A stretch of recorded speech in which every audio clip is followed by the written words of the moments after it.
Clerk, I think we'll begin the meeting now, anticipating one or two more. And so, Mr. Clerk, are there any changes to the agenda? Mr. Mayor, several changes to the agenda. Adding delegation requests. We won't go through all of them, but there's 8 delegation requests with respect to item 7.1 in today's agenda. We have added correspondence with respect to item 7.1 water fluoridation. We also have added general information items. 1A, correspondence from the Ministry of Health and Long-Term Care, Public Health Accountability Agreement, City of Hamilton, Did everyone hear that all right? You should be a little louder, but I got all that, so next go around just a little bit. So a motion to approve the agenda as amended. Susan Parker, all in favor? Carried. Any declarations? They have a motion to approve the minutes of our last meeting. Councilor Morelli, Councilor Collins, all in favor? That's carried. We have a number of delegation requests before us today. Delegation request 4.1 is concerning an item not on today's agenda. So may I have a motion to approve the delegation to be heard at our next meeting? Councilor Morelli, Councilor Whitehead, all in favor? Carried. Delegation requests 4.2 through 4.17 are respecting item 7.1, and if they are approved, they will be added to today's agenda as item 7.1A3 through 7.1A16. So may I have a motion to waive the rules and allow delegation requests as mentioned to be heard at today's meeting? Councilor Pearson, Councilor Pasuda, all in favor? That's carried. So we have approved those delegations to be heard. And members of the board, you have consent items 5.1 to 5.3. Are there any items that you wish to move to discussion? Councilor Pearson will move it, seconded by Councilor Morelli. All in favor? Carried. Those items are now moved. Now, on presentations, I'm going to ask Dr. Mackey and Dr. Arlene King to make their presentation to the board. And one of the things I might mention in today's agenda is that we're hearing information. This is to update council on the very latest information that our medical staff have gathered, and of course to hear your information. But there is no specific action item on the fluoridation that's before us today. And so with that, I'll ask Dr. Mackey and Dr. King to take over.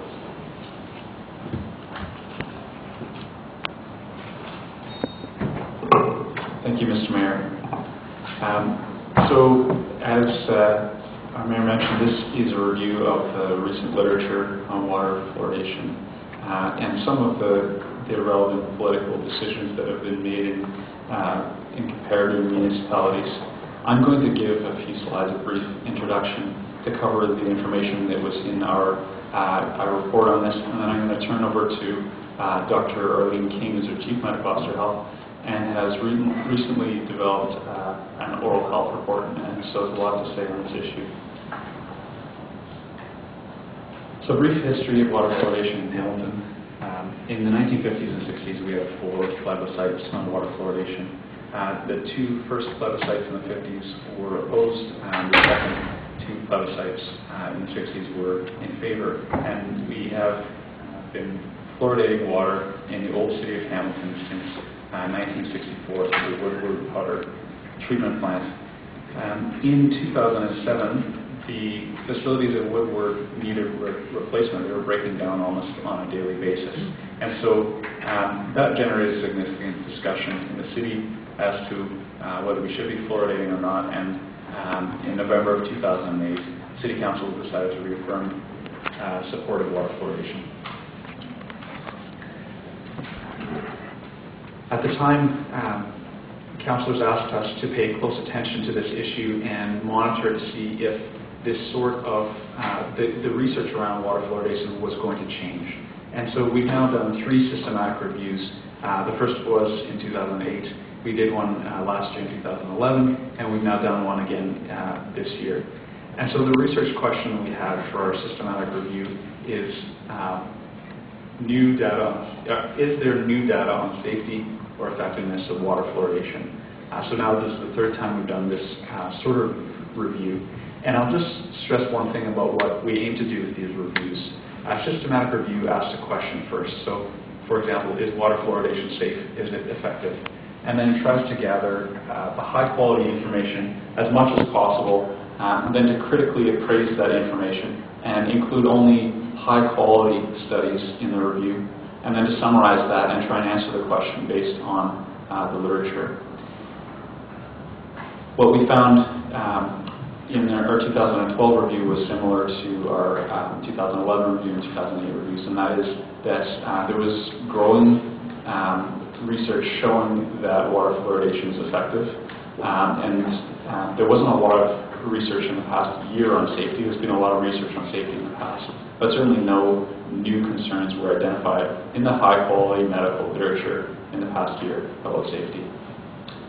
We did find an Australian study as an example that showed that about 30% more cavities occurred in baby teeth, and a little more than 30% more cavities occurred in adult teeth in communities that didn't have water fluoridation. We found an Australian study that looked, another Australian study that looked at modeling. So they predicted what would happen in Brisbane and southeast Queensland if they decided to fluoridate their water. This is a community that is not currently fluoridated.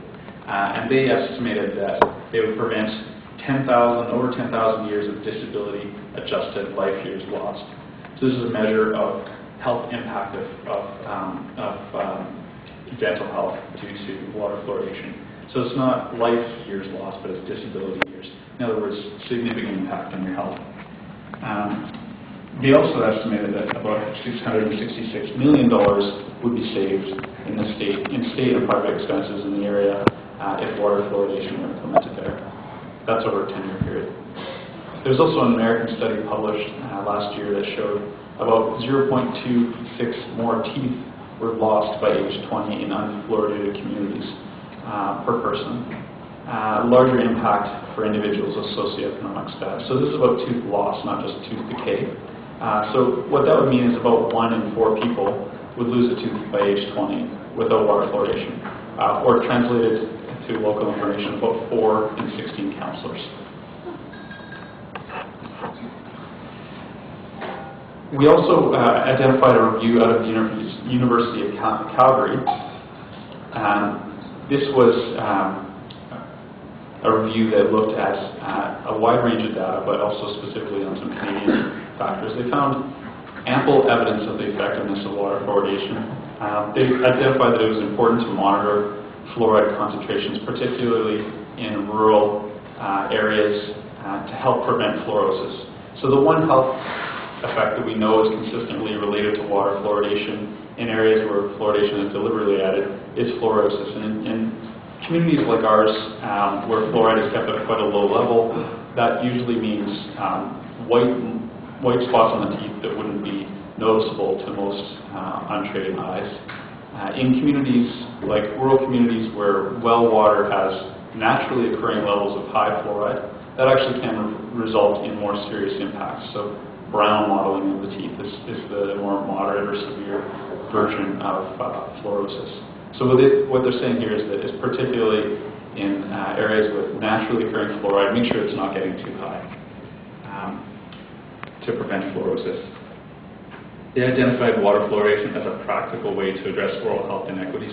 That mirrors a finding from our 2008 review. When we looked specifically at if we weren't fluoridating water, how else could we get fluoride to people? How else could we provide good dental prevention? And we found some options that were all significantly more expensive than water fluoridation. The review also looked at Canadian opinions and found